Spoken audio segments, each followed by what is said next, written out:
So, Keith Robinson, who many of you might have remembered from the Total Job days, but now runs ECOM Digital, which is... Content. There you go. Keith, real simple. I've just had 10 minutes locked off the presentation, so good to see a few friends in the room. Just want to say a couple of thank yous. One to the guys at Job Post. Love the business model, uber smart guys, and putting events like this on are really cool. Second thank you to my mum, who's watching the live stream in France. And third thank you to my brother, who is actually sitting on, my brother runs an ashram on a mountainside in Portland, Oregon. Write this down, it's called farmageddon.com. It really is an ashram, it is an alternative way of living. So brother, if you really are watching me right now, whatever time it is in Portland, Oregon, incredibly cool. But farmageddon.com, it's an interesting concept in a new way of living. I say no more than that. Right, let's see if we can get this going. I've been in this industry, 30 odd years. I've been in the right place at the right time to found things and normally leave companies at the wrong time before they sell and make millions, so I'm still working. I had the good fortune to found a wonderful magazine called Personnel Today. Unfortunately, we destroyed the print version about a year ago and put it online. The wonders of the web, it's destroying publishing as we sit and talk today. I worked at two fantastic HR comms agencies during most of the 90s and had the good fortune to find something called the internet in about 95. Met people like Al Whitford, built some early career sites around 96, sat in a big office in London with a great big pipe, built beautiful sites with Flash, and then would ring my friends and they'd say, yeah, but the homepage is just taking 5 minutes to download. We forget that in 97, 98, less than 20% of the UK population were on the internet and it was dial-up. What a change we have seen over the last 20 years, and it has totally transformed our industry beyond all recognition. We no longer wait for the sack to come in on a Tuesday after you put the ad in a newspaper on a Thursday. And then as recruiting professionals, you would sit on a train with a CV and a marker pen deciding, today we've got all this wonderful technology. And that brings me to, I suppose, the one I enjoyed the most, which was I was one of a team of 4 that founded a job board called totaljobs.com. Pretty cool experience. Bless them, the guy sold about 3 or 4 months ago for 110 million quid. Why did I leave? But that's another story. Today I launched a business about 18 months ago called ECOM Digital. I like this. Yes, the word experience, that means I'm old, and youth means my business in Cardiff has lots of bright young people. We come from a mixture of backgrounds ranging from publishing, but publishing people who understand technology. We've built over the last 18 months, and it's been the most important thing I've done, a network of over 150 freelance journalists and writers who create content for our clients. And we've also got a creative team who, between them, have won over 34 RAD and CIPD awards. Some of our clients, the boring stuff, not going to focus on that, but some nice ones there. Technology. Okay, I was told not to say this, but I'm going to anyway. Have any of you heard of the concept MAD, Mutual Assured Destruction? It was a concept that post-Second World War developed the nuclear arms race. It was if you had a nuclear weapon, I had to have one too. My analogy with recruitment technology today is we're kind of a bit in a mad warfare. We're all out there buying and building more and more recruiting technology, except MAD to me has become mutually assured disruption, unless you get it right. And sitting with a major UK retailer yesterday, I really do understand some of the challenges many of you face in trying to communicate with the, I will call it, it's going to be the unholy trinity, but there's 4 of you now. IT, HR, marketing, and then really corporate affairs need to be involved in recruiting. So actually my presentation is less about recruiting technology and more about what you need to do and think about to make all of the recruiting technology potentially out there work. So what do I say to people? Well, actually agree that you know what you want. If you're making 10 hires a year, how much recruiting technology do you really need? So you do need to think a little about that thing called workforce planning. You know, what are going to be your recruiting requirements? If you're going to be hiring 50 people and they're all going to be SAP specialists, and you're currently using a recruitment consultancy and paying 7 to 10 grand a pop a placement fee, might be worthwhile thinking about bringing in an in-house recruiter, bringing in some lightweight technology, and just do it yourself, because it will be a darn sight cheaper. Try to agree what the ROI is going to be when you bring all this stuff in. Talking to friends in America and the UK, in the industry, and I don't know anybody would agree with this, But there seems to be a matrix that most recruiters, whether you're in-house or third party, are doing somewhere between 2.7 and 3.5 placements per month. Does that resonate? Now, obviously, it depends if you're in the volume game, but does that sort of ring a bell with anybody? Okay, everyone's going to be really quiet, in which case we're going to do a bit of interactive stuff in a minute. If that's the case, that figure actually hasn't changed in about 20 years. People still seem to be placing and handling the same amount of assignments, but they've got just billions of pounds worth of recruiting technology to help them do it. Question is, what's the ROI you want? What are the must-haves? If you're going to sit and write a shopping list, what are the things you really do need? And those are some of the things I'm going to show you. And what could be the nice-to-haves? Do you really need mobile? Or do you need a mobile-enabled site?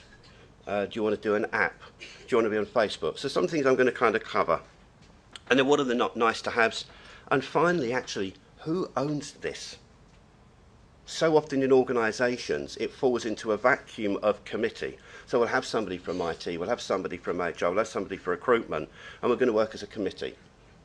Being somebody that has found that being a benign dictator tends to get things done way more efficiently than trying to do everything in some sort of form of collective approach, you need to have a leader, you need to have somebody that's going to drive this through. But reality is, I don't think we're in the recruiting, that we're not in the technology business. We use technology, but we're not in the technology business. For me, and I've been a recruiter as well as being everything else, it's about people. Today it's about content, it's about a dialogue, it's about engagement. And I don't care whether you're a recruitment consultancy, an in-house recruiter or an HR professional, there is a new generation in the workplace today who want a totally different approach to talking and communicating with you than the one they've historically had.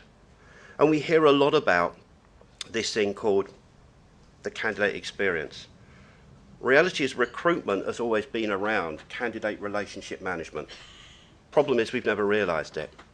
And I always tell a story. The guy that invented the Tesco's club card 10 years ago, if he'd invented it and for a whole year ran it and got 100,000 people to sign up to that club card, but in a whole year didn't have any form of email communication with that membership, despite having an awesome idea, he would have been sacked.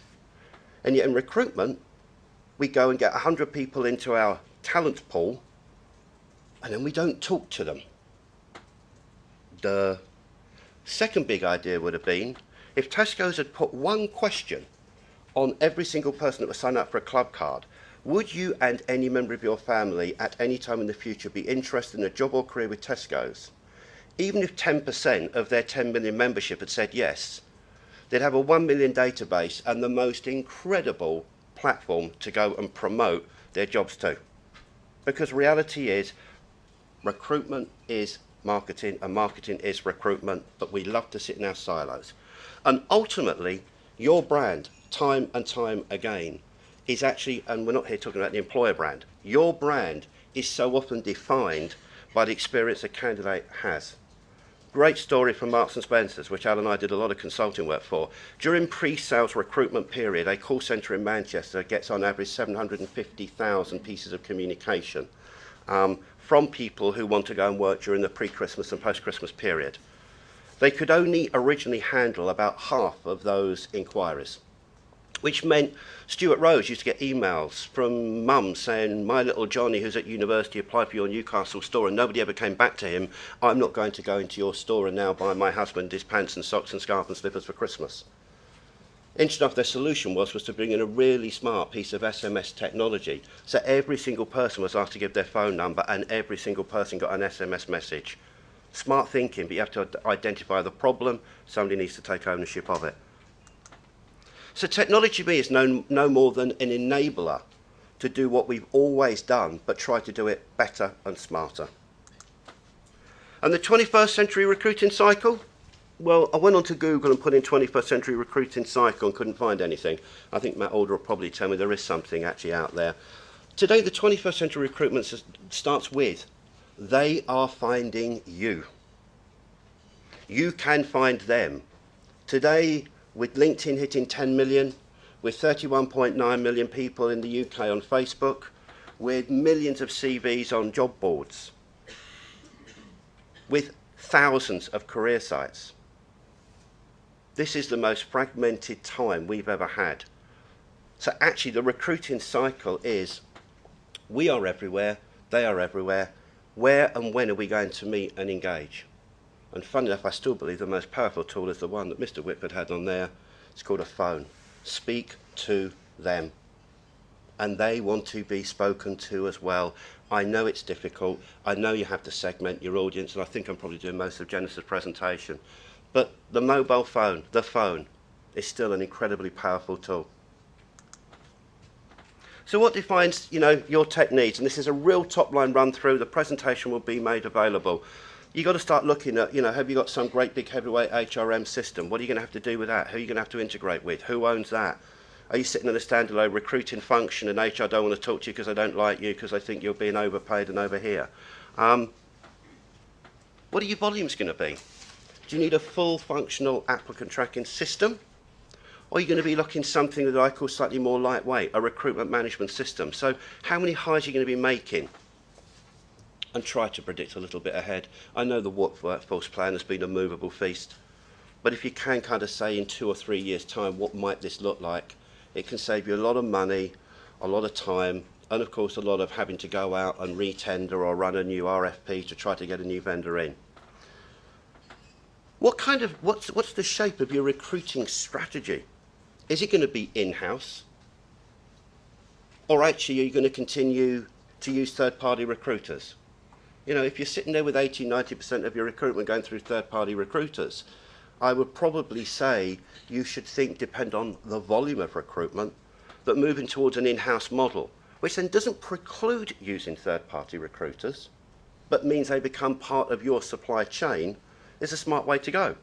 But equally, if somebody in HR actually says, well, actually, we're going to outsource the whole lot to an RPO firm, you might again want to think about what type of technology you're going to use, because that can impact on it. A lot of RPOs today will have their own proprietary technology that will just plug into an existing HR system. So how are you going to handle recruitment? Are you going to be attracting people or sourcing people? The talk today is more and more, actually, we're moving to a sourcing business. We're going to go and find people. We're going to use LinkedIn. We're going to mine. Well, if that's the case, do you need a £90,000 career site? Question mark. Actually, do you really want a £90,000 piece of brochureware online when actually what more and more candidates are saying is, do you know what? What we really want to do is find you, take a little look around, apply or register. And actually, if we don't want to apply immediately, please don't let us have to fill out a 20-page document. Can we sit in a holding bay where we're actually going to be engaging with you?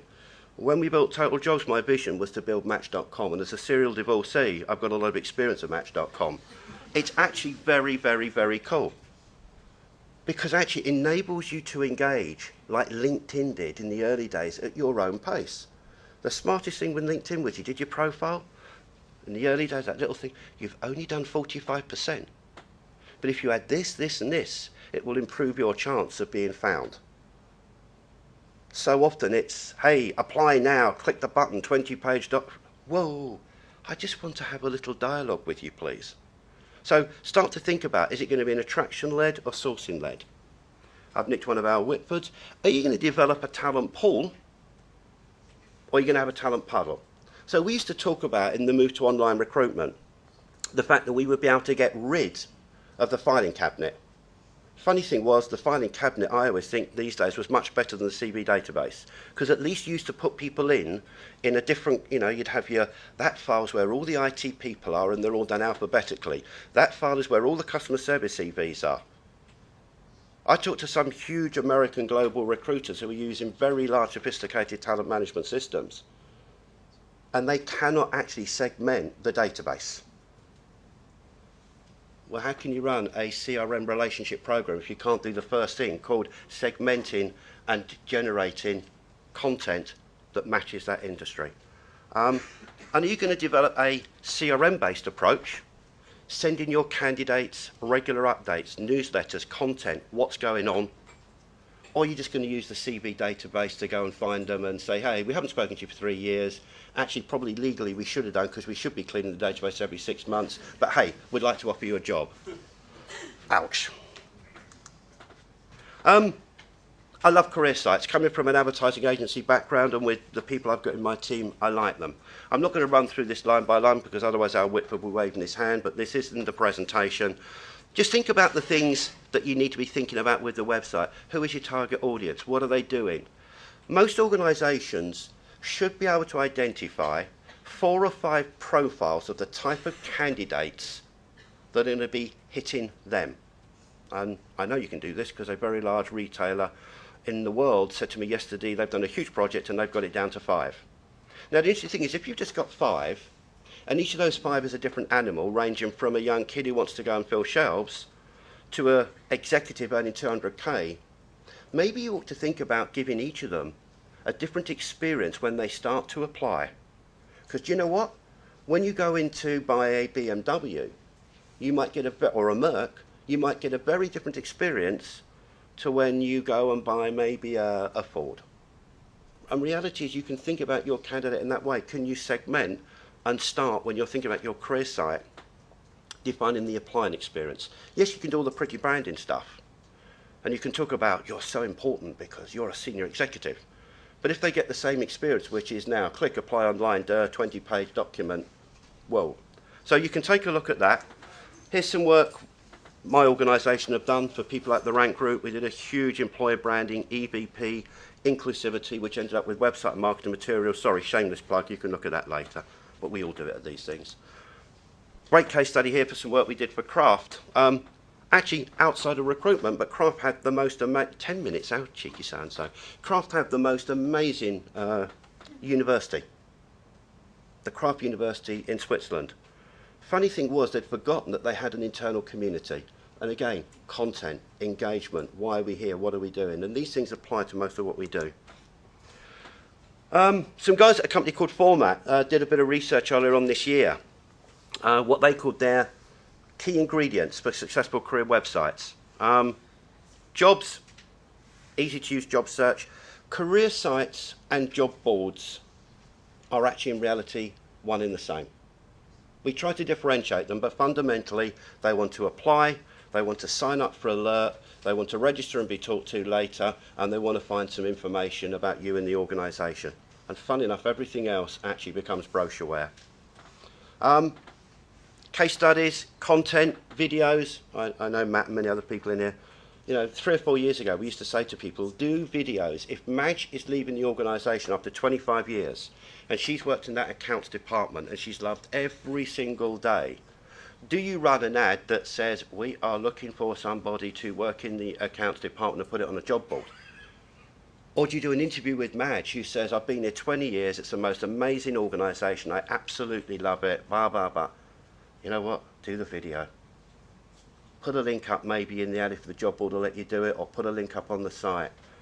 We are in a reality TV world. We are in a video world, and video sells time and time again. I think it's the most amazing thing you can do. And ultimately what people want and what candidates want is you to keep in touch with them. My thank you to Amris and 2 or 3 other guys in the room. How to choose an ATS. Now, quick question. How many of you in the room have got an applicant tracking system? Good, in which case I can skip this one. Seriously, I'm going to jump over it. Brilliant, looks about 60–70%. If you haven't, everything else I said beforehand, take a look at. Take a look at this because it will help you work out what you might need to be thinking about to go and get an applicant tracking system. And should you have one, my humble opinion, if you're going to be hiring more than 50 to 100 people a year, go and get some form of applicant tracking system. There's a heck of a lot on the marketplace. Go and do your research. Give me a call. I'm completely agnostic. I don't even know what that means, but I think it means what I think it means. But, you know, take a look. So a little bit more there. Most important thing is write your initial tender in a much warmer, friendlier way than purchasing will ever allow you to do. Someone's smiling over it, a raw nerve. Every technology vendor would love to be talked to as if they were a human being, not a process, because it will be people at every stage in anything you do with any technology vendor that will actually make the difference. And if you communicate with them as opposed to getting purchasing to talk at them, you'll be amazed what people will do for you. It's a funny world. People really will go out of the way to help you. But I know we need to get purchasing because we've got to drive the price down because recruitment is a process and the widgetisation. They don't know what they're talking about in purchasing. Posting technology. How many of you in this room use what's called a multi-posting tool, a technology that enables you to post to a job board or Facebook or Twitter or anywhere else? Better than I expected. Hello, Matt, I saw you. Mr. Bernie, they're good to see you, sir. If you haven't got one, go and get one.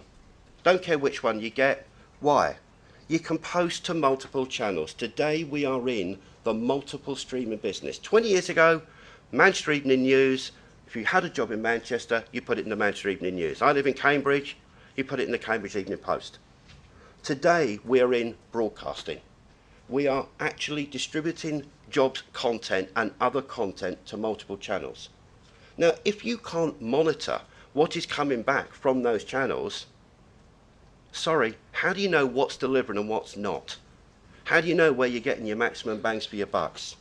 I'm not going to go into a whole load of features, but you can even use the technologies these days. If you sign up to 3 job boards, you can actually use your multi-posting tool normally to search across multiple job boards. So, really cool piece of technology. It's one of, and you know, I say, I'm not involved. I have no shares. I do all the things that Americans do at the bottom. To me, it's one of the key things you need in your toolkit. Your social toolkit. All right.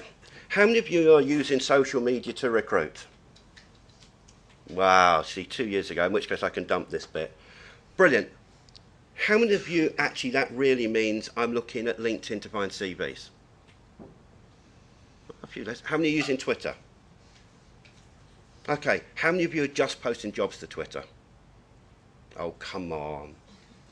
Okay, so you're all posting along with jobs, other forms of content to engage your community. Brilliant, there's a head nodding over there, fantastic. Look, a couple of rules of thumb. LinkedIn, awesome. You know, 10 million people, you're not going to go far wrong. I'm not here to sell LinkedIn, they've done a damn good job doing that themselves. We're down to 5 minutes, nearly there, Al. Facebook, sorry, I have an issue with Facebook, and it's a different one to you. I hear so many recruiters say, oh, we can't go to Facebook because it's private. Wrong. Facebook is the world's biggest ecosystem. Facebook is a platform that 1 billion people are on. Mark Zuckerberg wants your money. He didn't, he now does need it. Reality is, well, 10% drop this week in share price. Oof, dear oh law. Reality is, Facebook is a platform. It really is an ecosystem. And ultimately, over the next 3 to 5 years, you will find everything that you now find on Google on Facebook. You will be plugging in on Facebook. You will live on Facebook. You will actually have your real estate app on Facebook. The Facebook App Store is going to absolutely boom. Why? Because if there are 31.9 Brits on Facebook, you need to be connecting and communicating with them. The trick with Facebook is decide, do you want to, 1, use things like a tab. For those that don't know, how many of you have got a tab, a Facebook page? Great. It's really nice, but it's actually static. You can't do a lot with it. It's like buying a poster and you can put your ad up and every so often the man will come round, put a lick of paint over it and re-put it up. It's not interactive. Start to think about apps. There's some amazing apps coming out around the world today. People like Oh My Job in France, Work for Labs in the US. An app means you have a fully functional career site that your candidates can engage with, register with, set up alerts with, can have a CV database sitting behind it and can plug into your applicant tracking system. Why? Because 79% of people that are spending their lives on Facebook are spending their lives on Facebook, and they're going to spend more and more of their lives on Facebook, down to 2 minutes. And Twitter, just don't post jobs, it's ugly. As soon as I see a recruitment consultancy, and I'll be saying this afternoon, posting nothing but jobs, they go out of my listing. It's ugly, candidates hate it, it turns them off. Mobile, I love mobile. Your mobile phone has more computing power than all of NASA in 1969. Blimey, I didn't know that one. Mobile is 2 different things, so I will be there. Mobile is 2 different things. Make sure, number 1, that your site is mobile enabled. Please, please, please make your site mobile enabled. Why?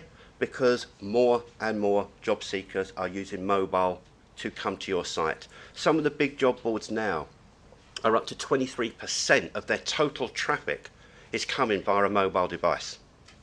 Big, big, big, big, big stats. And if your site doesn't fit the page and looks ugly, they're off and they're somewhere else. People often ask me, what about an app? An app is an awesome tool, and I would go and get an app. But an app is a push strategy, your site is a pull strategy. Apps are brilliant for content. Apps are brilliant for engaging with candidates once they've applied. Apps are brilliant for things like onboarding. Because what you can do is with an app, you can get people, you can tell people, you're in the shortlist, we now need you to download our app because we're going to be pushing content to you.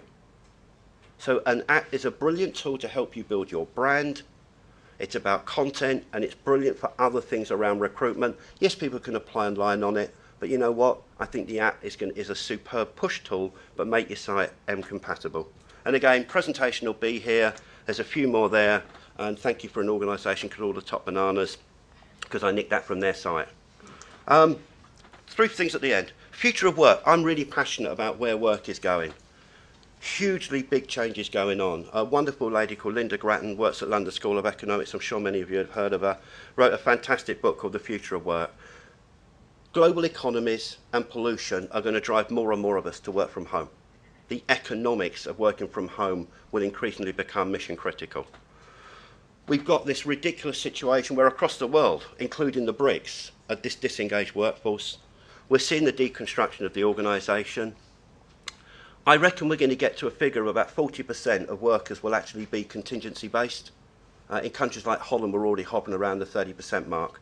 And actually what you're going to see more and more are worker-based communities. So this is going to have an impact probably in 3 to 5 years' time about how we start to think about how we engage with candidates, how we develop workforce plans. And the technology, the big issues, cloud-based, love it, big, big, big data. Isn't it fantastic that you can look at the habits of what 1 million people do online every month? And Broadbean are going to show some amazing stats on that. Facebook huge. Me, I'm channel agnostic. Just work out what channels you need to do based on a really interesting concept. Where is my audience? What are they doing? And how can I communicate with them? Candidate-based, already said it, referrals, absolutely huge, but one small issue with referrals. If you've got a hugely disengaged workforce, the funny thing is they feel much less inclined to refer your organisations to their friends. So just a rule of thumb, it's not about technology. Any referral program, start it with a really good internal comms or an internal engagement program, because if not, it will fail. And the candidate, they want freedom to work for whoever they like in the future. They're going to be multitasking. And if anybody saw the most incredible series of programs last week about China, we think we got a problem in the West with an ageing population. Oh my God, 60% of Chinese people in the next 20 years are going to be over 65. Whoa. So I think, Al, and the future of recruiter, basically you guys do everything. Your marketeers, your PR, your CRM, your mobile, your content managers, your content aggregators, curators, distributors, and your channel managers. And of course you've got to do all of this with less money. Future recruitment, it's not about technology, it's about what we do to make it different. Cheers. Thank you, Keith.